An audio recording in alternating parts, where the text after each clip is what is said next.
Sue Gray, Morgan McSweeney, Chris Wormold, now Ollie Robbins. Every one of them senior aides sacked by Keir Starmer. It really is getting pretty crowded under that bus.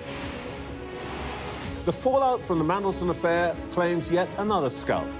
How long before it claims Sir Keir's own head?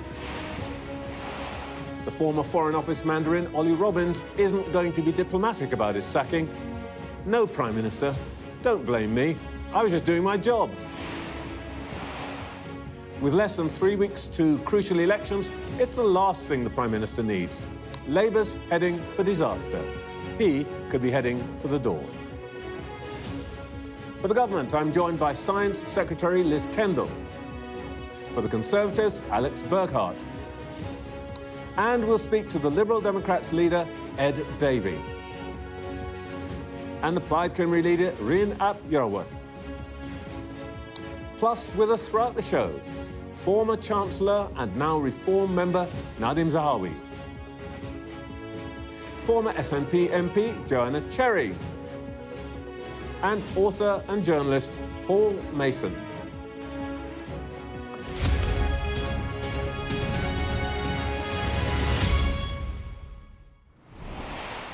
Welcome to Sunday Morning with Trevor Phillips. The Prime Minister claims that no one told him that his choice for ambassador to the United States had failed to get a clean bill of health from the security services. But it's not at all clear why that would have made an iota of difference to his decision. First, he chose Mandelson himself, in the teeth of opposition from his Foreign Secretary, from his National Security Advisor, and from many in his cabinet. And he then defended that decision month after month. He did so in full knowledge that his choice did business in Russia and China, had palled up with a convicted paedophile, and had stayed in the man's home while he had been in jail.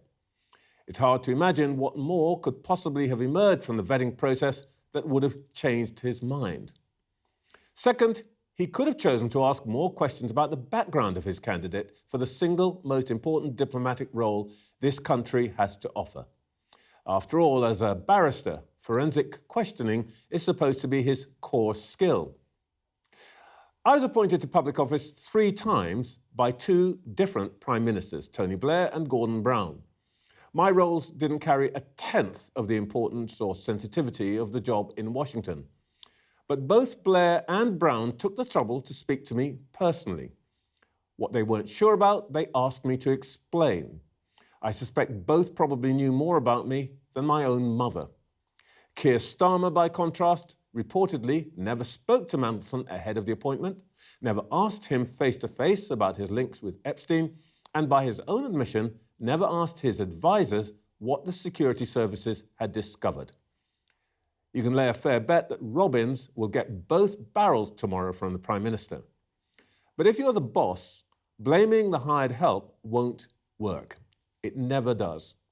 In 1962, the Prime Minister, Harold Macmillan, sacked 7 of his cabinet, including one of his best friends, Selwyn Lloyd, the Chancellor, in an effort to save his own political career. It was said to be the most brutal reshuffle in political history. Liberal leader Jeremy Thorpe memorably misquoted the Gospel of St. John, declaring that greater love hath no man than this, that he lay down his friends for his life. By the next general election, Macmillan's party had found itself a new leader. Let's start this morning with the government. A little earlier, I spoke to Science Secretary Liz Kendall. Liz Kendall, can you tell us exactly what Ollie Robbins did to lose the confidence of both the Prime Minister and the Foreign Secretary just a year after he took up office? I think it was wrong not to tell the Prime Minister or the Foreign Secretary that UK security vetting advised against the appointment and that the Foreign Office took a different view. I think that was wrong at the start and then subsequently wrong because, as you well know, Trevor, the Prime Minister and ministers made a series of statements in Parliament about it. I think that was a failure, and that's why, he lost the confidence of the Prime Minister and the Foreign Secretary. Well, look, I want to come to that, because I've been entertaining myself by reading the rules here. But before we get on to that, let's just deal with the personnel question. Ollie Robbins was on the Prime Minister's shortlist of 4 Mandarins to be Cabinet Secretary. He didn't get that job, but he and the Deputy Prime Minister were so impressed by Robbins, they gave him the next best job in the civil service, Permanent Secretary at the Foreign Office, on a 5-year contract. What does this tell us about the Prime Minister's judgment of people? Pretty poor. I don't agree with that. I think the failure of judgment here was the failure to tell the Prime Minister that, you know, the Peter Mandelson, who actually is responsible for all of this. Let me just say that, and I will answer all your questions here, but the person that I'm angry with is Peter Mandelson. Yeah, but the person who got sacked is Ollie Robbins. Well, a year ago, he was good enough to get the #2 job running the country, and suddenly he's become a liability?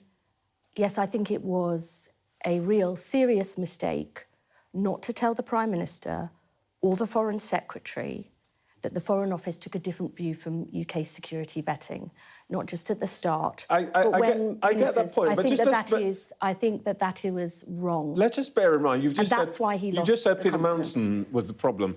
The person who chose both Peter Mandelson and Ollie Robbins, actually, was the Prime Minister. Peter Mandelson withheld information at the start of this whole thing, then repeatedly lied, and he is who I am angry with, because there has been in recent days no mention. You say that he withheld information. Everybody in the country who could read a newspaper knew all the things that the Prime Minister then said was wrong with Peter Mandelson. Everybody knew it. Let me just say this, and I will answer that question. But throughout all recent days, there's been barely any mention of who has really suffered from this, which is the women who were trafficked and abused by Jeffrey Epstein, and a man who, at the heart of this, covered up the information about his relationship here. But the Prime Minister, I think, is right to say, and the Foreign Secretary, that it was wrong not to tell them that he had not passed the UK security vetting, and he would not have been appointed if the Prime Minister had known that at the time. If your case now is that everybody should have had the women concerned, the women who were exploited, who were trafficked by Epstein, everybody should have had those women at the front of their minds, and I agree with you. Good. Why did the Prime Minister appoint somebody who he knew at the time of appointment had been a friend of Epstein's, who he could have known if he had just read the paper or somebody told him, had stayed in Epstein's home, and who was still in contact with Epstein and would have had to say so if the Prime Minister had actually asked him? You will know, Trevor, that the Prime Minister has rightly, in my view, said that the appointment was a mistake, and he's apologised for that. No. This is not the point I'm making. You're just saying anybody who had any sense, cared about this, thought about the women involved, I'm just saying would have taken a different decision. The Prime Minister had all that information at his disposal at that point. He still made the decision. So, is he one of the people who ignored the women? Absolutely not. Well, he must have done it by your logic. Let me tell you. Why did he appoint Peter Mandelson? Let me tell you this. I have never had a Prime Minister in my lifetime who has cared as much or has done as much about violence against women and girls. You're still not answering my question. If he cared so much, and this was such a big deal, why did he appoint somebody who he knew was an associate of a convicted paedophile who stayed in his home? Well, you will know that he withheld information about it, that he lied about the extent of his relationship. And that is why the Prime Minister... Everybody in the country knew that. That is why the Prime Minister said that appointment was a mistake and has apologised about it. And where we started on all of this, Trevor, rightly so, is you want to know why Sir Ollie Robbins lost the confidence of the Prime Minister and the Foreign Secretary. And the truth of it is, I think it was wrong not on such a serious and important and high-profile appointment, not to tell the Prime Minister that Peter Mandelson was not given the go-ahead by UK security vetting. That was wrong, that was a mistake, and that is why he's lost their confidence. So, when the Prime Minister makes a mistake, knowing what everybody in the country knew, he can come along and say, oh, I'm sorry, I made a mistake, and we go, OK, fine. I don't think... Yet, everybody else who makes a mistake, Robbins, McSweeney, Gray, lose their job. Why isn't he losing his job? Because the Prime Minister, on the big calls facing this country, has made the right calls.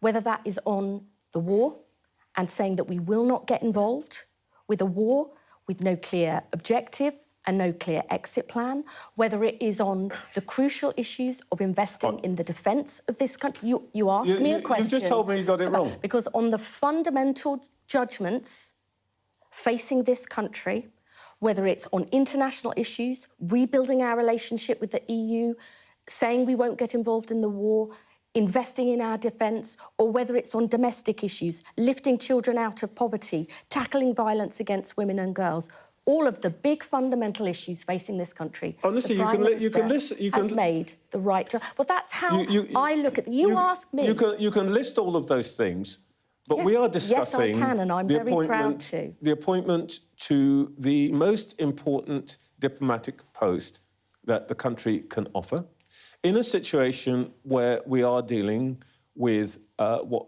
your colleagues have said to me... And when he found out... ...is a capricious and unreliable ally, somebody who sees the most sensitive documents, knows all the secrets, knows who our spies are and all of that. You're just telling me this is actually not that important. He made a mistake, and frankly, all he has to do is come to the dispatch box, say, you know what, sorry, mate, I made a mistake. Can we get on with some other stuff now? Because I think he is an honest man. And sack everybody else. And a man of integrity who says it was a mistake to appoint him, and he removed Peter Mandelson. And I think that he is a man of honesty and integrity. And you know what, Trevor? Tomorrow in the House of Commons, he will face all of these issues and questions, and he will lay all the facts before Parliament. All right, he's been out and he's had some things to say himself. I just want to check some of them. Is it correct that Peter Mandelson agreed that the conditions of his appointment should be varied in a way that meant, for example, he wasn't permitted to meet former clients? And if so, why would Oliver Robbins raise a red flag over that? They'd made an arrangement. It was a done deal. Presumably, the Prime Minister knew about that. Why would he tell the Prime Minister? Why would who tell the Prime Minister? Why would Ollie Robbins? The security vetting was done and all of that. The regulations and the law, the Constitutional Reform and Governance Act, which I had the pleasure of reading yesterday. I also read I also read the Diplomatic Service regulations. Robbins is not required to tell anybody anything other than that the candidate, in this case Mandelson, had been granted developed vetting. The information from the Security Vetting Service is advisory. So he is not legally required to tell anybody anything. Why should he? Well, you'll know that the Foreign Secretary, Yvette Cooper, has written to the Foreign Affairs Select Committee to say she has ordered an urgent review of all the facts and information that's been provided to the committee, and I think that will be made available. And the Prime Minister, as I said, is going to come in front of MPs tomorrow to lay out all the information and to answer people's questions about who said what and when and what people are Downing required Street's asked you to come out this morning to try and explain. No, actually, I offered to come on to talk about social media and AI, but let's put that to one side. Sadly, that may come a bit later in this interview, if we have time. But you are representing the government this morning. Yes, I am. Do you know if Downing Street knew about the arrangement, the understandings that Oliver Robbins made with Peter Mandelson to deal with business interests and all that, what they call the mitigations that arose out of the security vetting? Well, they know that he was granted this developed vetting status, and I'm sure in the information But did they know about the mitigations? Mitigations are often put in place, as you know, with a whole range of appointments that are made within government to make sure people's personal or business financial issues are dealt with properly. And I'm sure the Prime Minister will set out more about that tomorrow. But the question is, did he know that there were mitigations? Because if he knew that, he must then have known that there was an issue with the vetting. I would say that putting mitigations in place is more common across government when people are appointed into lots of different No, I'm not asking about... I'm just asking, do you know if the Prime Minister knew that there had been mitigations agreed? He knows that he was told that all due process had been followed on a whole range of different issues. But that's an answer to a different question, though.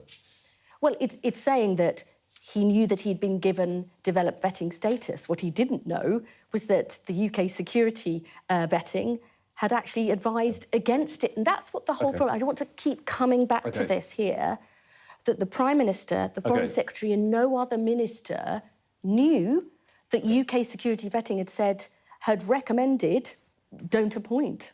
Well, look, here's the key thing. They didn't do the developed vetting until after Mandelson's appointment had been... And we've changed that now. The Prime Minister has changed that. But let's go back to where we're... Well, he recognises that was a problem and he's changed it. Mandelson's appointment was announced, I think, December the 19th, 2024. Developed vetting didn't happen until after that. The Prime Minister announced to the world this guy was going to get the job. There was absolutely no point on the development. It killed the developed vetting, didn't it? Do you know what? I don't... Because he'd already been given the job. Can I tell you, I don't agree with that, because the one thing I know about Keir Starmer is that if, even at the last minute, the day before the President's inauguration, he had been told that he had not been past the UK security vetting, he wouldn't have appointed him. So to be clear, withdrawn that. So to be clear, having announced that Mandelson was getting the job, if he had then discovered he would that there was... Yeah, he would. There was not a clean bill of... He would have rescinded this. Yes, he would, yeah. You know what I think that the problem here is? And I'll tell you why, because that is...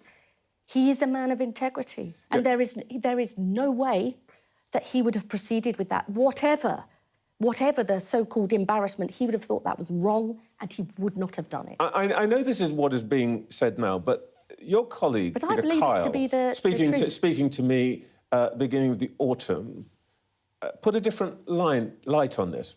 He said that you knew that there was a risk. Here's what he said.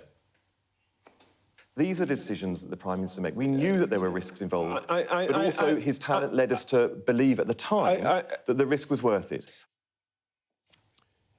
You knew the risks involved. Well, I think you talk about Starmer as a man of integrity. He gambled, and the gamble failed. I think what Peter was referring to there was obviously Peter Mandelson's relationships with his business issues, and that's what Peter is referring to there. No, he wasn't. I was sitting there. You were sitting there. I was talking to him. He talked about Mandelson's previous defenestrations from the cabinet. Yes, of course, everybody knew about that. He knew about the relationship with Epstein. That was the risk he was talking about. China. The Prime Minister... all of these things were known to the Prime Minister at the point of the appointment. And that is what Peter Kyle was saying. You knew that there was a problem, but you decided to gamble with the country's security. No, we did not. I completely refute that the Prime Minister would do anything to put the UK's security at risk. The precise opposite. And of course, people knew that Peter Mandelson had been sacked from the cabinet twice. I mean, that's a statement of fact. All right. On September the 11th last year, a journalist called David Maddox wrote to the Director of Communications at Number 10, Tim Allen, saying that he'd been told by two sources that Mandelson had not cleared vetting, asking for a comment. Here's Allen's reply. Basically, he says, vetting was done by the Foreign Office in a normal way. Was Allen being, as they say, economical with the truth, or did he just not know that there had been a problem with the vetting? You will have to ask those questions to Tim Allen yourself. I'm not going to speak on behalf of him, and I don't think that's fair. He was responding for the Prime Minister to a journalist. The Prime Minister is now saying he didn't know anything about this vetting. Let me go back to what I said. All ministers were told that he had got developed vetting status. We were not told that the Foreign Office took that decision, whereas the UK security vetting advised against. We were not told that. We're just coming back to the same issue here, Trevor. And if we had known that, he wouldn't have been appointed in the first place. The reason this has become such a big issue is that it is a question of the Prime Minister's character.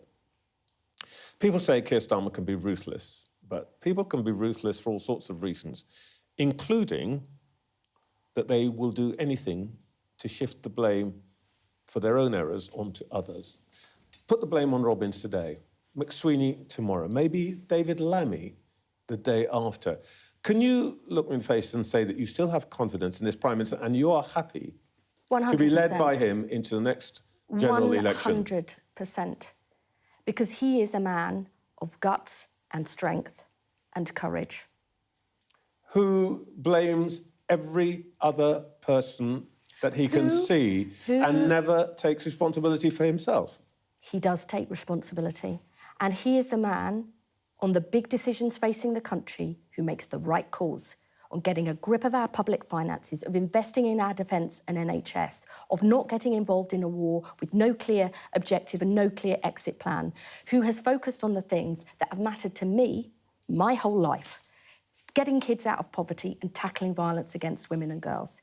That is why I support the Prime Minister, because on the big judgments facing the country, he's made the right call, no matter what pressure is put on him.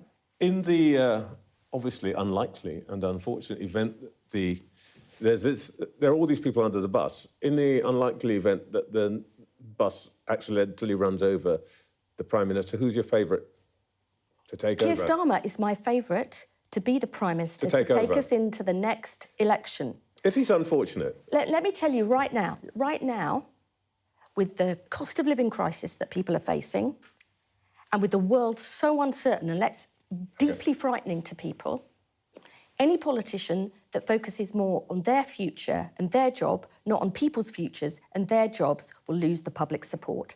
That is why I back Keir Starmer, because through this whole week, what has he been focusing on? He's been focusing on keeping the Straits of Hormuz open, meeting with 50 countries with Macron. He met with the social media bosses with me to hold them to account for their action. He is focusing on what matters to people in this country, and he has my full support to continue to do so. I know you've got to go, but you're saying all... I'm happy to chat away for ages, Trevor. Keep it coming. But you see, what's interesting is we could have been talking about all of those things, but we can't. I'm not going to deny this has been a testing time. Because of the Prime Minister's own mistake and the fact that he because of Peter Mandelson. To most people... Because of Peter Mandelson's actions. But he's responsible for Peter Mandelson to have come back into the public sphere at all. It's his decision.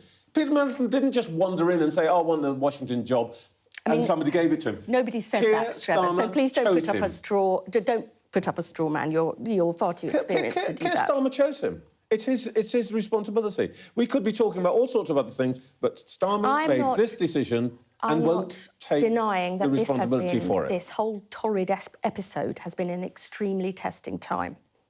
You wouldn't believe me if I said anything otherwise. Okay. But what the people of this country want us to do is to focus on the issues that matter to him, to make the right big calls. And that is what the Prime Minister has done. Liz Kendall, thank you so much. Well, let's see what our panel made of all that. We're joined all morning by former Chancellor and now Reform member Nadhim Zahawi, former SNP MP Joanna Cherry and author and journalist Paul Mason. Nadhim, in your old incarnation, I seem to remember they used to send you out when there was a sticky wicket and the light was fading and so on. What do you make of that? Painful, really painful. It's very hard to keep holding this line because he's either a fool or a knave. And in both cases, it's terrible for this government. I think you asked all the right questions. You know, if David Maddox at The Independent asked this question, 7 months ago? September. Right. There is no way, and I've been in the room, that the head of comms for the Prime Minister wouldn't have at least had the curiosity to say, where did this story come from? How did he fail? And why don't we know about it? There is no way that the CabSec, Cabinet Secretary, wouldn't know about this failure. May not have the details, but would have at least been told, by the way, we've got a problem, right? He's been appointed, but he's failed. Develop vetting afterwards. They clearly had got the memo from the PM or Morgan McSweeney that this appointment is being made, don't question it. And I think you'll find by Tuesday, the Prime Minister will be a dead man walking, because after Ollie Robbins's, he's going to go before the committee and he's going to tell the truth. And I think it's basically, back to when we had to do this, Keir came to power attacking Boris for Kate Gate, for lack of transparency, that he's going to be transparent and have integrity. I think he's done the opposite. And I think, sadly, the nation can see this. You mentioned Boris, and I can get the sense from what you're saying that you can smell the whiff of that moment. Listen, you feel it. He is, at best, a fool that lacks substance, who's leading a cabinet of numpties. Yeah, you mentioned Boris. Right? And this is where Keir is ended up. And I think, ultimately, he's going to have to fall on this sword. We're going to end up with Ed Miliband as Prime Minister, and then an early election. Well, let's come on to all of that in a second. Let's just deal with the current situation. Joanna, what did you make of it? Well, I thought you asked all the right questions. If things don't work out for you in the media, I think you could have a job as a top barrister. I mean, the bottom line is, as you said, the Prime Minister had already appointed Mandelson. The appointment had been announced. He'd been advised against appointing Mandelson by a number of different people and sources. Is anyone seriously believing that if he had this information about the vetting, it would have changed his mind? It's kind of a red herring, in my opinion. And I asked myself, what happened to the days when, if a civil servant made a mistake, it was the responsibility of the minister in whose department that civil servant was to resign, not the civil servant? But I do think all of this stuff about the vetting is a bit of a red herring, really, because except insofar as it plays into the key question of the Prime Minister's judgment. And, I worked with Keir in the early days when we were both in Parliament. I had quite a high regard for him initially. But I'm afraid I think what's happened to him is what happens to a lot of people in politics now, is that the price of power and the price of winning is to jettison principles out the window. And he's a man who's really floundering. And, we saw some real virtue signalling from Liz Kendall there when she said, what we have to think about is the victims of Epstein. Of course we should be thinking about the victims of Epstein. Some of them were children. But where was their thought for the victims of Epstein when they appointed Mandelson in the first place? I think, that was a real red herring, and I don't like that sort of virtue signalling in politics. Paul, what do you make of it? Well, it won't surprise you to know that I disagree with my fellow panellists. Look, I think Starmer made the decision on Epstein. It was a gamble, as you said, and it went wrong. You can see why they gambled.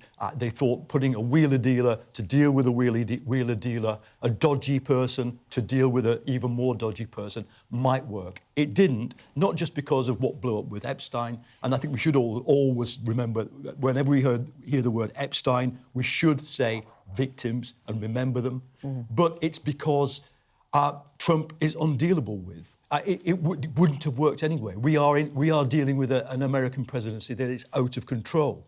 Now, today's problem is that a civil servant was faced with a UK security vetting report that was said red, don't appoint, and decided to override that. We don't know that, by the way. No, we do. We absolutely do. How do you know that? Nobody said anything publicly, and they're not allowed to. No, but there's been numerous reports And I personally have confirmed that with sources that the form said red, do not appoint. And in fact, Liz Kendall said that in the interview. Okay, so the point is, it doesn't say no. Sorry, I just want to be precise about this, Paul, because we don't want to get ourselves into this state. No. The basic. I've looked at the guidance that's given to people who undergo DV, and I've done it myself. What they tell you is nobody will know the content of the conversation you've had with the inquiring officer, other than possibly the senior security advisor in your department. It's possible Robbins himself did not know the content. All he saw was a recommendation that there had to be some that they had to deal with some problems. Correct, but so we don't know. We have seen numerous multiple sourced reports in the press, and I took the trouble to try to confirm them, and a source confirmed with me that the form said red. Now, Robbins has the perfect right to say, well, I think otherwise. That as you put to Liz Kendall, is in the rules. It's ultimately a piece of advice. So the first decision he took was to overrule it. I think that could be defensible. I'm very keen to hear why he did it, insofar as he can tell us. Remember, the Mandelson case is sub judice, as well as everything else. But the second big thing is he didn't tell, as far as I can see, didn't tell anybody. And that's a problem, because what it creates is he then co-signs a letter with Yvette Cooper saying due process was followed. I think that misled Parliament. And Yvette Cooper has to then stand up, as does Keir Starmer, and say, I'm sorry, Parliament was misled, but we didn't know. Ollie Robbins gets to say Parliament was misled, but I did know. And I think that's why he's in the frame. You can't carry on if you've done that.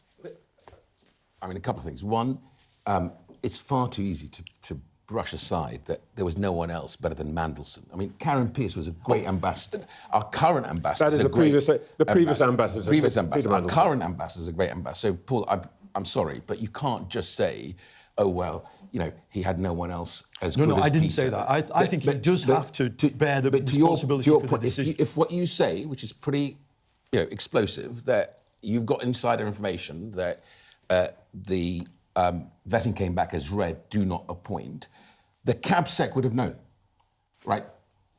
There is no way, and I've been in the room, there's no way that Ollie Robbins would not have, maybe not the details, but the Cab Secretary would have known. Would the Cab Secretary have told the Prime Minister or not? That is a serious question to answer. I mean, I want to pick up on something that Paul said, that the Prime Minister wanted to appoint a dodgy person to be our ambassador, our most important ambassadorial position in the world. The Prime Minister wanted to appoint a dodgy person.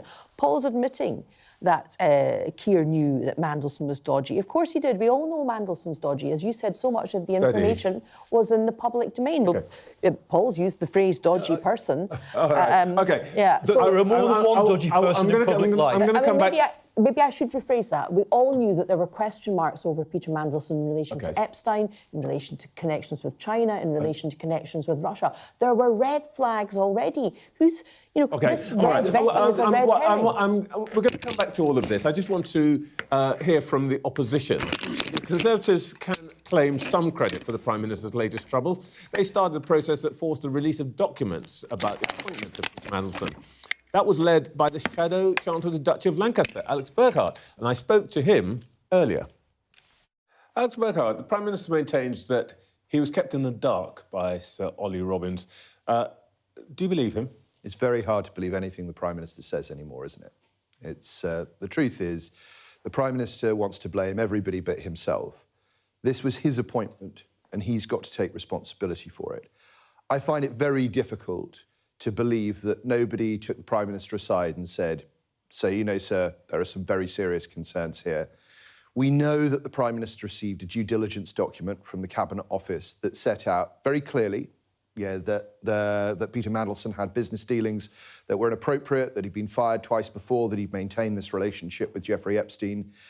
So the Prime Minister was definitely in the loop one way or another. And in February, you'll remember, in answer to a question from Kemi Badenoch in the Commons, where she asked him whether the security vetting had thrown up anything about Jeffrey Epstein, the Prime Minister was very clear. He said it had, thereby implying that he had seen it and he knew what was in it. Well, he claims now that he did not know that Mandelson didn't get a clean bill of health. Still not entirely clear what the vetting says, and we may never know. But are you saying that the Prime Minister is lying? I would not be at all surprised if the Prime Minister was lying. I think the Prime Minister, everything that has run through his premiership has either been incompetent or dishonest, and I'm sure that there is a blend of the two in the case here. The fact is that the Prime Minister should have known, did know, not to appoint Peter Mandelson, but went ahead with it anyway, and in February suggested that he had seen the security vetting, and now is firing other people for his incompetence. You're basically saying he's both a fool and a knave. You've called on him to resign. He won't. I think he will have to be dragged out kicking and screaming, but I think we're getting to the point where a lot of Labour MPs want to see the back of him. So let's see what happens after the May elections, Trevor. When you say he's going to have to be dragged out kicking and screaming, you've got quite a lot of experience of that from previous Conservative leaders, haven't you? Well, this is the thing, Trevor, that the Labour Party watched some things a bit like this in the last Parliament. They're fully aware of what their responsibilities are to Parliament, and yet they failed them. Like, the Prime Minister, we're told, found out about this on Tuesday night. Let's just imagine that's true for the moment. Let's imagine he didn't know anything about it until Tuesday night. He has a very solemn duty under the rules of the House of Commons to correct the record at the first available opportunity. But he didn't do so on Wednesday, and he didn't do so on Thursday. And the only reason this came out was because of investigative journalism at The Guardian that broke the story on Thursday night. This is, at best, a cover-up, and at worst, deceit. When are you going to lay your motion of no confidence? Well, we have a number of tools in our parliamentary arsenal, and we will choose our moments appropriately. The Prime Minister is coming... What else is in the toolbox? So the Prime Minister is coming to the House, being forced to do a statement to the House on Monday. We will have Prime Minister's questions on Wednesday, and we will you will see what else we have at our disposal as the week goes by. Oh, we'll be watching wrapped with fascination on the edges of our seat. But what I can't quite understand is, if you think he's a liar, a fool, all the rest of it, why, in the interest of the country, don't you want to get rid of him? Is it because it suits you to have a lame duck Prime Minister that you can do interviews like this about? No, it's not good for the country to have a lame duck Prime Minister. Why don't you get rid of him now? We want him gone. Well, I'm very pleased that you have such confidence that a vote of no confidence would pass, Trevor, but you know that this depends on the support of the Labour Party. So what else can you do? I'm very curious about the other possibilities. You have the Sphinx-like smile of a man who has got a bazooka up his sleeve. Show us a little bit of... There are a number of things that opposition parties can do to force people to come to the dispatch box and answer questions, and we're looking at all of them. But it's what's going to be critical this week, Trevor, I think, is the fact that Ollie Robbins, the now fired top civil servant at the Foreign Office, is giving evidence to the Foreign Affairs Select Committee on Tuesday. We understand that Sir Oliver is very unhappy about the way in which he's been treated, so he may have his own side of the story, which could be very revealing. Well, of course, some of your colleagues have had their own run-ins with the civil service. Are you sure that it is right for you to essentially take the side of the senior civil servant against the politicians? Because Priti Patel, others have been accused of all sorts of things, and essentially you've lined up with the politicians. Are you sure you're right on this one? I've been a part of a couple of governments where ministers have had to resign because they got things wrong.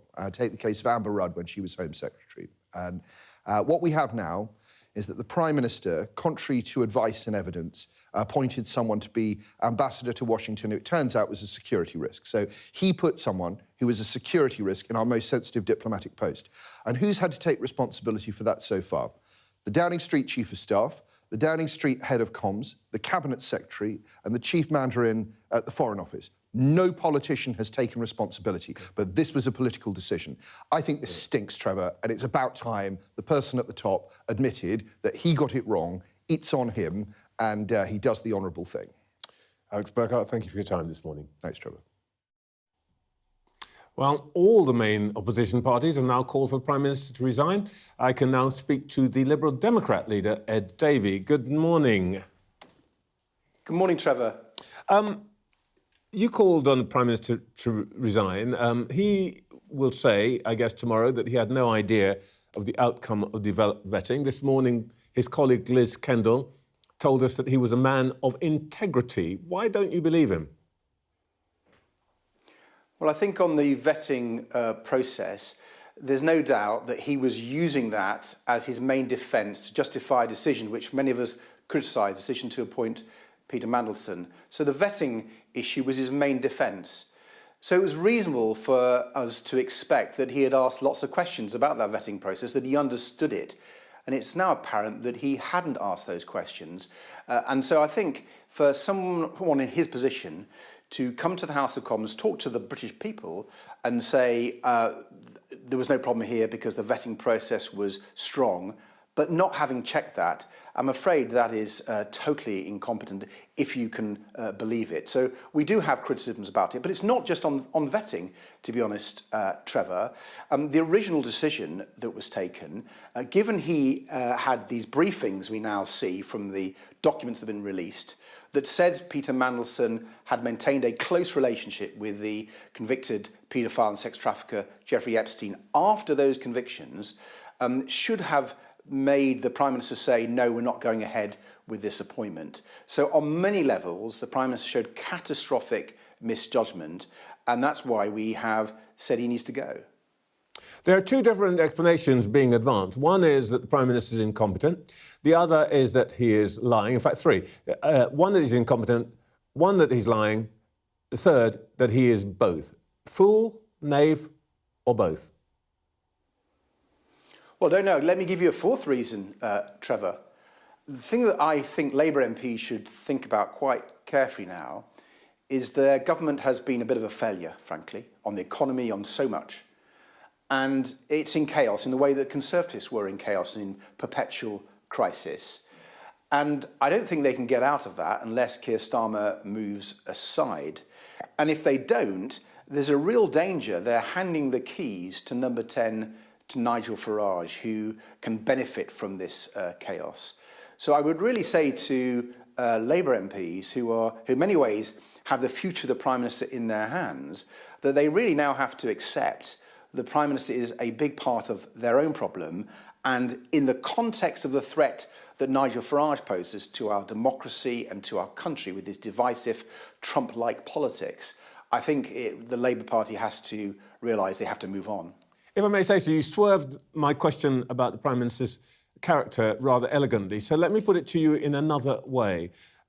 Let's say we're in 2010 type situation again, and you were asked to consider coalition with the Labour Party or possibly supporting the Labour Party after the next election. Would you support a Keir Starmer-led government? Well, it's obvious from our position on this at this moment that we couldn't, because we're calling for his resignation. But coalitions are for another day, Trevor. I'm going back to your question. I wasn't trying to avoid your question about his character. I think he's a vast improvement on people like Boris Johnson, but that's a very low bar, isn't it?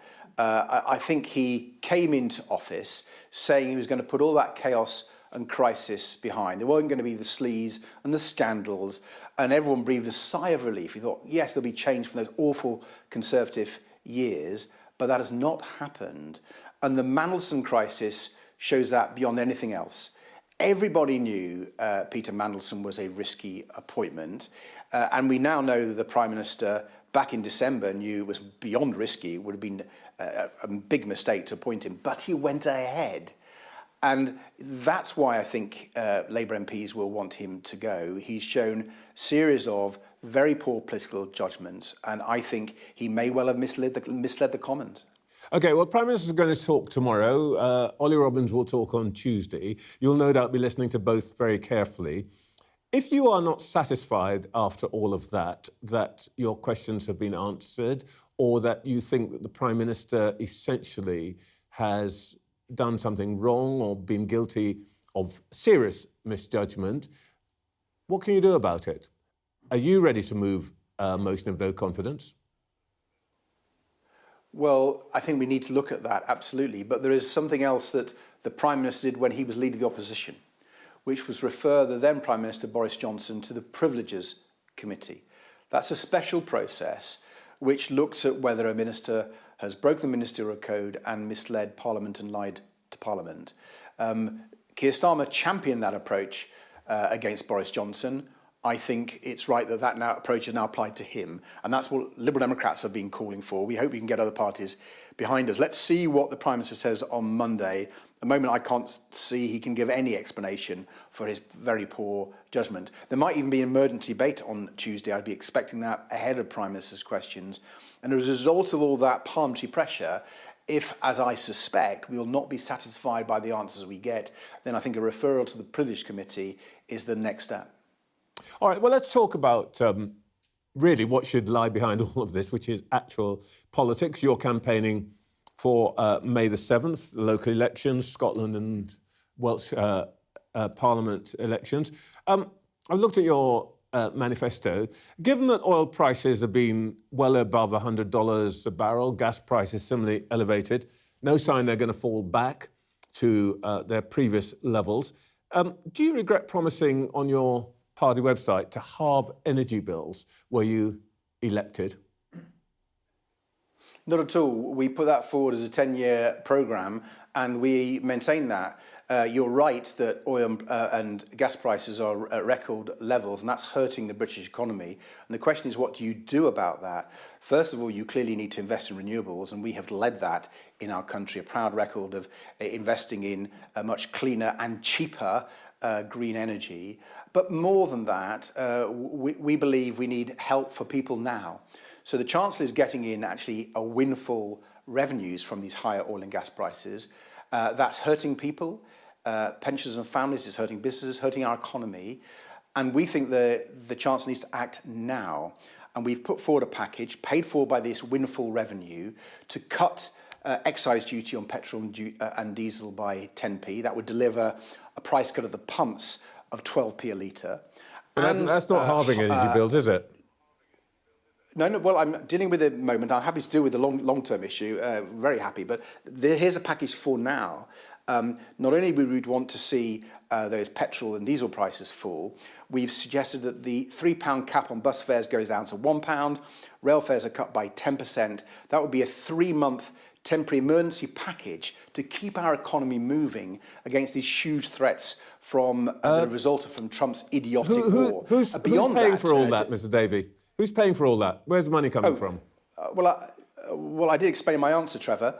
There is a windfall coming to the Treasury from higher oil and gas prices in the form of the higher money from the energy profits levy, from the gas tax and from VAT on fuel duty. That's a big storm that's going to deliver the cut in bus fares, the cut in energy bills, all of the other things that you're promising. Let me take you through. Let me take you through the numbers. We put them in the public domain. They're very transparent.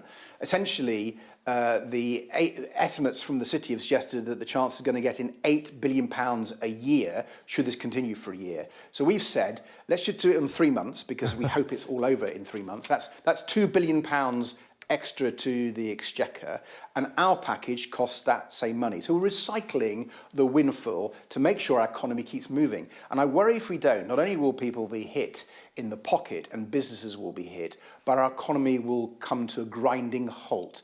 And I'm really shocked, actually, that the Chancellor hasn't moved already. It seems obvious to me. Other countries are doing it, Trevor. Australia's doing it. Italy's doing it. Spain's doing it. Lots of states in the United States are doing it. They're taking action to protect people and protect the economy, but we're not doing it. And I'm really surprised, actually, that Conservatives and Reform haven't done anything like this. We're the only party arguing for this emergency package. I must say, that all sounds absolutely terrific. But, of course, you do know that the reason oil prices are at the height they are is largely because, and you've said it yourself, because of the action of one Donald Trump, who you think is a terrible thing and ought to be got rid of. So, do you want the windfall from Donald Trump's actions, or do you want to get rid of Donald Trump? You can't have both, can you?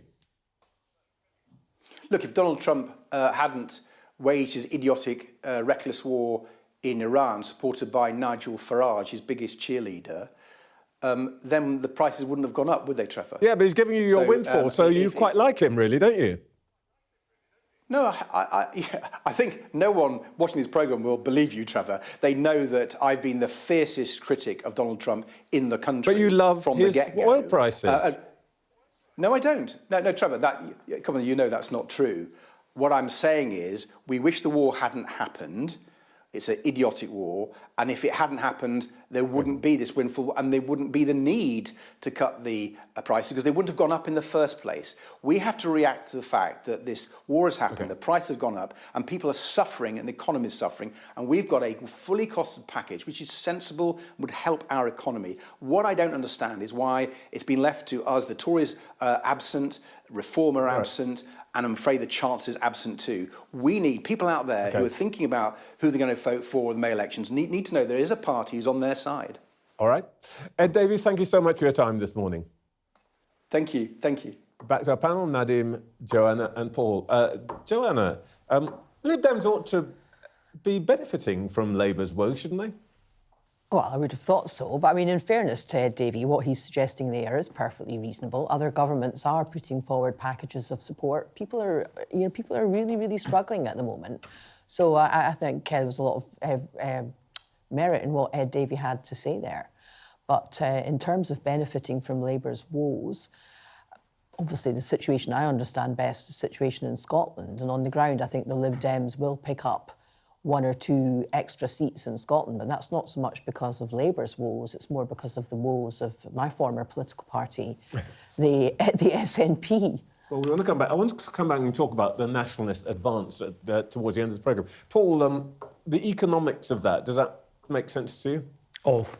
What Ed Davey was saying, windfall and all that. I would go further. And remember, we're in a policy purdah period before the May local elections. I want to see Labour bring price caps full stop. I mean, during the inflation surge that followed COVID in the early part of this decade, the Spanish government managed to really bear down on inflation by bringing price caps, rent caps, all kinds of controls on prices. Now, it's not the British way, and I'm sure that in the HM Treasury, if anybody's watching this, they'll be having a sort of a hissy fit that I'm even saying it. But I think we have to think radically, but I think you do it as a blockbuster. I think, however, just bearing in mind what Ed Davey was saying there and the Conservative spokesperson, you know, this country is under hybrid attack. We've got Russian ships in the Channel. We've got, is it 5? I'm losing count, anti-Semitic arson attacks being claimed by a Middle Eastern terror group. We've got the Ukraine war. We've got the imminent stagnation. The idea that Labour MPs are going to troop into the Parliament tomorrow and back a motion of no confidence against their own leader, who is admirably dealing with many of these things, is for the birds. Nadim, Ed Davey's having a good go at you, or your party, I have to say, I'm watching that and thinking that is the party of Gladstone and Palmerston and is now led by a court jester called Ed Davey, who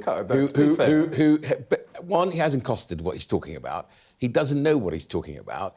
He claims that Reform have no policies to have. We've announced £200 off your energy bills, fully costed by Robert Jenrick. And then he basically skates over everything they've done to destroy gas production from the United Kingdom, our own energy production. You know, we have valuable energy in this country that we are not only not using, it is harming us at the moment because of the Lib Dem, because of Ed Miliband Labour policies. I just feel sorry for a once great party of Palmerston has ended up with Ed Davey. OK, we'll hear more later. In just a moment, we'll hear from our panel.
I urge you not to look away.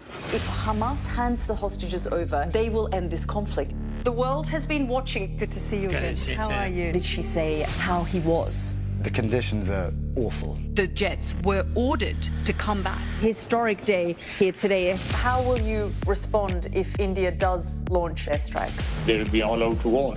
I'm just going to put some body armor on. I'm Yalda Hakim. The best thing about being a Sky News journalist... My darling. Beth Rigby, Sky News. ...is being a Sky News journalist. You said to people, I'm not coming back for more, but you have come back for more. Well, let's kick off and make a statement. What can our Prime Minister say to you to not impose tariffs? He's coming out! What more do you need? We're trying to see as much as we can. We're in an area that's just been reclaimed. Mr. Zuma, Sky News. People are directly protesting. The whole neighborhood is rallied around her. It's been impenetrable to journalists over the last 2 years of war in Sudan. I've been waiting for this for 2 years. It doesn't feel like a big homecoming. It was never going to be pretty. War isn't pretty. What's the best thing about being a Sky News presenter? Perfect. Let's bring you some breaking news. Being a Sky News presenter. I began by asking... Thank you so much. ...trusting us to tell her story. The battle for number 10. Sky News has been given exclusive access. Let me give you a sneak peek. It was the day those present would never forget. Why did you decide to open up and tell your story? Well, it's going to be a very big week ahead. The Prime Minister will address Parliament tomorrow, and Ollie Robbins is likely to appear before MPs on Tuesday. So let's go back to Nadeem, Joanna and Paul. Paul, what do you expect the Prime Minister to say tomorrow? Well, I hope he'll give a full account of what was known in Downing Street, which their line is nothing, little or nothing. There needs to be an answer to why the then press spokesperson Tim Allen did brush that off. That's something that he needs to answer. Nadeem's point is important, isn't it? Because actually, it's hard to imagine Director of Communications just saying no, but not checking with anybody. And as a working journalist, you know, if you've got two sources giving you the results of a DV inquiry, that's quite a scoop. But I think, you know, Keir will be quite capable of setting out what was known, what wasn't known, and we need a judgment about was the House misled, because we as citizens can only be represented by our MPs. They need to be told the truth, and it looks to me like the line will be that we were led into unwittingly, unknowingly misleading the Commons. And I think that relates to Ed Davey's point, because you can't move the referral to the Standards Commissioner unless it's a knowing misleading. With Ollie Robbins on Tuesday, of course, the FCDO Select Committee is also going to do its own inquiry into what was known, so that will be useful. I think the important thing is to judge whether this is going to synthesise with an ongoing problem in government, which is you've got Antonio Romeo, the Cabinet Secretary, on a mission to make government more effective, more centralised, more dynamic, and you know, and we on this panel all know, that a slightly misogynistic campaign was unleashed at her appointment by a bunch of older people who don't like the way the civil service is being revolutionised. And I fear that this is going to turn into that battle. What do you think, Nadeem? Couple of things. One, I think he's a rabbit in the headlights. He knew about this on Tuesday. If he was really confident, by Wednesday last week, he should have come forward. By Thursday, he should have come forward. He didn't. The real agony for him now will be, one, his wife is miserable, he's miserable, and the real unknown is where are the Labour backbenchers, right? Because they're getting emails and letters about this now. And where are his junior ministers and then his cabinet? Because if you start seeing people peel off, you know, Anna Sarwar will be doing two things this weekend. One, pulling his hair out because he is so worried about the elections.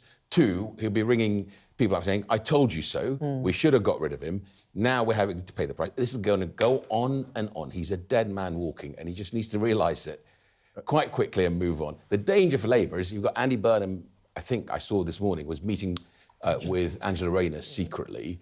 You've got Ed Miliband on manoeuvres. You've got Wes Streeting thinking he's back in the game. Yep. All this is going on in the background whilst Keir just keeps repeating. The other day, it was painful to watch him with your own Sam Coates.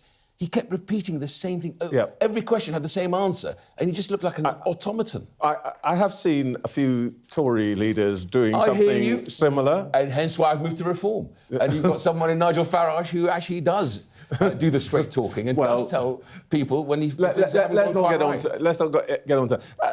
Joanna, I mean, both in your sort of, if you like, your thinking as a prosecutor and also as an opposition MP, how do you think that the opposition is going to pursue this? And is there anything that he could do, as it were, to call off the dogs? I mean, the difficulty for the opposition is that the only way they're going to bring the Prime Minister down is if they can get enough Labour MPs to go with them. And I don't think Labour MPs are going to bring a Prime Minister down on the eve of, in the weeks leading up to major elections. But I do think he's a dead man walking. Let's see what happens to him as a result of the elections. Of course, Anas Sarwar will be tearing his hair out. 18 months ago, he thought he was going to be the next First Minister of Scotland.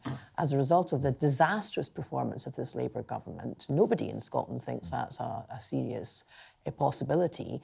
And the annoying thing for Labour in Scotland is that everybody's focused on the circus down here rather than looking at the failings of the SNP in government and indeed the scandals that are swamping the SNP in the newspapers this weekend. There's a huge exclusive in the Sunday Mail about the alleged conspiracy to bring Alex Salmond down, a whole load of information a whole load of new information in the public domain. I've put a whole load of new information in the public domain in my forthcoming book, but none of this is sticking to the SNP because everybody's focused on the circus down here. And the risk is that in Scotland, the election is not going to be about electing an effective government in Scotland. It's going to be about people venting their wrath against Labour because people put their faith in Labour at the general election, and it's been utterly dashed. And we had months and months, it felt like years, of this sort of shenanigans over Boris Johnson, and now we find a Labour Prime Minister who many of us had understood was a man of integrity, facing the same sort of questions. We'll, as a matter of fact, we'll talk to the SNP leader next week, and I want to come back actually and talk about the prospect of nationalist leaders in Edinburgh, Cardiff and Belfast. First time that will have happened, but we're going to first talk to one. In just a moment, we'll hear from the Plaid Cymru leader, Rhun ap Iorwerth.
best thing about being a Sky News journalist... My darling. Beth Rigby, Sky News. Is being a Sky News journalist. You said to people, I'm not coming back for more, but you have come back for more. Well, let's kick off and make a statement. What can our Prime Minister say to you to not impose tariffs? He's coming out! What more do you need? As if Labour and the Prime Minister's troubles weren't enough, they look likely not only to lose power in the Welsh Senedd, but to be wiped out. If that does happen, it will be a seismic moment in British politics, in what is considered to be Labour's spiritual home. This chart shows the latest polling. There's a slight lead for Plaid Cymru and the emergence of reform as a major force in Wales, pushing Labour into a potentially catastrophic third place. Let's talk now to Plaid Cymru leader Rhun Iorwerth. Good morning. Good morning, Sarah. I take it you too think the Prime Minister should resign? This is a matter of a question about the authority of the Prime Minister. You know, we were saying a few days ago that either he wasn't telling the truth or that he wasn't in control. Now, you know, the story we're hearing is that he did not know, and therefore the truth question is perhaps parked. But the question of control, you know, as head of government, a Prime Minister not knowing fundamental issues that were at play within his government that would have a deep impact on people's views of that government, its activities, I think that begs the most serious of questions about his authority. Does this whole imbroglio really put independence from Westminster further up your agenda?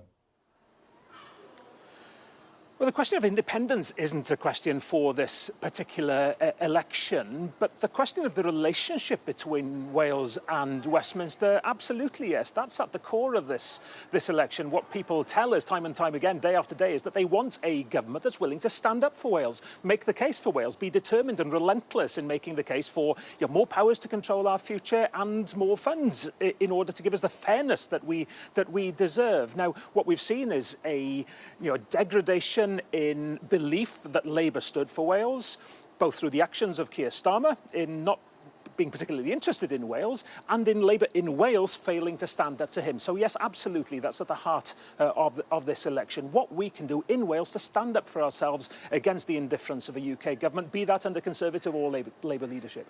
All the same, though, if you manage to get into government, you want to be more than a protest group, as it were, a supplicant to Westminster. Presumably, you're going to want to look forward to a referendum on independence. When will that be if you become First Minister? Well, people in Wales, of course, know full well that in our 100 years plus history, Plaid Cymru is much more, of course, than a protest party. It is a party that has had a vision for Wales for decades, for generations, and now people believe we may be in a position to lead government for the very first time. Now, that discussion on where we take Wales is a live one. As I say, independence isn't a question for this election, but very much it's about how we reach our potential, and that ultimately is what the constitutional question is about. Are we reaching our potential? No. Is this the best things could get for Wales? No. What can we in Wales do with a Wales-based party? It's only Plaid Cymru that holds that mantle. What can we do with a Wales-based government to take Wales forward? And people are showing a greater level of belief in what we can achieve for them than ever before. Well, look, as they say, to govern is to choose. So let's talk about some of the choices that you might make. You've got this new electoral system. You elect 96 members of the Welsh Assembly. The likelihood is that there's going to have to be some kind of coalition. Is there any party with which you would never cooperate? I'd correct you. It's not inevitable that there has to be a coalition. Coalition is one means by which parties can work together. And I've made it clear that should we be able to win the trust of the people of Wales in the way I hope we can, Plaid Cymru would be able to form a minority government. But that would be a government that would be explicit in wanting to form agreements with other people on issues where we have common ground, on passing legislation, on passing budgets, on getting things done on behalf of the people of Wales, and on who we wouldn't work for. I've made it clear that they wouldn't be working with Reform because they are diametrically opposed, as far as I can see, to everything that Plaid Cymru stands for. So this is maturity. We're still not used in these islands, really, to having proportional systems where you don't have majority governments. We've never had a majority government in the history of devolution, and that's probably going to continue. But what you need then is that maturity to get things done by people working together. So what you're saying is that if you were to become largest party, you'd prefer to govern as a minority. Let's talk about what you might want to do. You're promising to recruit 100 new GPs. You're promising to pay 15,000 children £10 a week to deal with child poverty, around £7.5 million each year. Where's that money coming from? Well, the programme for government that we've put together, it's under the tight constraints of the financial situation that we find ourselves in. Either the money that we know is coming, obviously, for the year 2026-27, or what we can reasonably assume will be the funding envelope for the 3 subsequent years of a Plaid Cymru government. So our programme for government is predicated on what we already have. So, yes, there are ambitious plans there, but nobody would expect a Plaid Cymru government to come in and just carry on doing what Labour have been doing, because that hasn't been working well for Wales. So we'll do things differently with a high level of ambition, but with a deliverable programme, which we know we have. And at the same time, of course, we have a situation where we're still not getting the fair funding that we should be getting from Westminster. You'll have heard me talking before about the £4.5 billion owed to Wales because of HS2 rail in England. Imagine what we could do for our infrastructure here. Our ability to control our natural resources by having the Crown Estate devolved to Wales. These are issues on which Plaid Cymru will be relentless in making the case to UK government for the changes that matter to the people of Wales. Looking at your manifesto, essentially you say you want more control over taxes, which means, unless you're going to tell me you want to control them so you can lower them, means higher taxes. You want to borrow more money from the UK government through the and take more money out of reserves, and you want to get more money out of Westminster. Do you seriously expect all of that to happen? And actually, is that the reason that you're not really pushing independence? You want to make sure you can get your hand into Westminster's pocket? Well, it's not about that, is it? We are in the United Kingdom, Trevor. So when we are told that the United Kingdom works for Wales, well, it's up to the United Kingdom to show that it works for Wales. And I would make the argument very strongly, and as do more and more people in Wales, that ain't the case. So we make the case for the Westminster making decisions that would allow us to do things in a different way around fair funding, on borrowing powers, on taxation powers. And would I want to lower taxes? Yes, absolutely. For the people who can least afford it, I would like to help them through the taxation system. The problem that we have in Wales is we have some taxation powers, but they're so blunt. They're difficult to use. We can vary some of the measures that have been put in place for England. Our workforce, our employment patterns are different in Wales. We want to be able to build a taxation system around our situation, not the southeast of England. That makes sense to most people. Oh, so to be clear, if you were to get control of tax policy, Welsh residents could expect lower taxes from Plaid? I believe in a progressive taxation system. I believe that those who have the broadest shoulders should be paying a little bit more. But we can't so higher taxes have a in discussion that case. Hypothetic.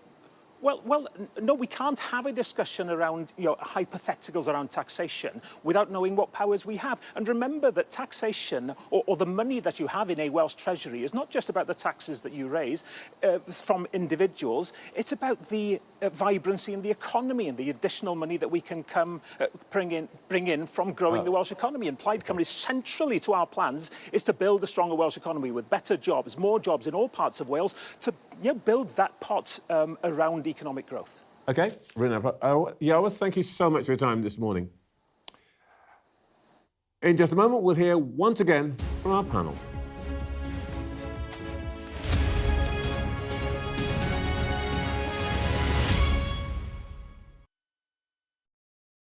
Big stories don't always come from big cities. I'm Lisa Dowd and I'm Sky's Midlands correspondent. You are not getting in this elevator, okay? The judge made it very clear that she could see no justifiable reason why Sir Koulas wasn't here facing British justice. I promised I would get him justice. Free, wherever you get your news. This is what they're up against, that the wind is the really big problem. It is back-breaking work and the smoke is thick. It's been working well. Water levels are dropping, but no one knows what impact further rain will have. What would you do if this place wasn't open? This is the exact spot in Nottingham where their 19-year-old son, Barnaby Webber, lost his life. I just think it's so cruel and so harsh. It's really scary. We're terrified. In this community, I'm told that everybody knows someone affected by COVID. Hopefully this will be the last wave. Sky News gets the full story first. Change seems tantalisingly close in this corner of the UK. Wales was the first to introduce the plastic bag charge. It's legal to let go. Set the speed and take the hands off. It's almost driverless, but not quite. Hans is a highly trained police dog. The force is incredible. It's really frightening, actually. This is my patch, my specialism. It's also my home. Liberation Day. By popular demand, Wow. here we are. Donald Trump. It is quite the story. Wherever it goes, on Trump 100, we go with it. Can you tell us who you're looking for? Unbelievable we've come to this. Are you overstating the reach and significance of this deal? Not like you said it. From the UK? Why don't you go back to your country where you have a major migrant problem? It was 10 feet from him, and all of a sudden the shots rang out. People impacted. I'll tell you on another day on the podcast what that was all about. Join us wherever you get your podcast. We're trying to see as much as we can. We're in an area that's just been reclaimed. Mr. Zuma, Sky News. People are directly protesting. The whole neighbourhood is rallied around her. It's been impenetrable to journalists over the last 2 years of war in Sudan. I've been waiting for this for 2 years. It doesn't feel like a big homecoming. It was never going to be pretty. War isn't pretty. What's the best thing about being a Sky News presenter? Perfect. Let's bring you some breaking news. Being a Sky News presenter. I began by asking... Thank you so much. ...trusting us to tell her story. The battle for number 10. Sky News has been given exclusive access. Let me give you a sneak peek. It was the day those present would never forget. Why did you decide to open up and tell your story? Back to our panel, Nadim, Joanna and Paul. Joanna, we could end up with nationalist leaders in Belfast, Cardiff and in Edinburgh. Is that the beginning of the end for the UK? It could be, but not necessarily. I think your interview with Rhun up Iorwerth was very interesting because he's clearly following the Alex Salmond playbook. When the SNP first got into power in Edinburgh in 2007, we were a minority government, and at that stage we were not offering an independence referendum.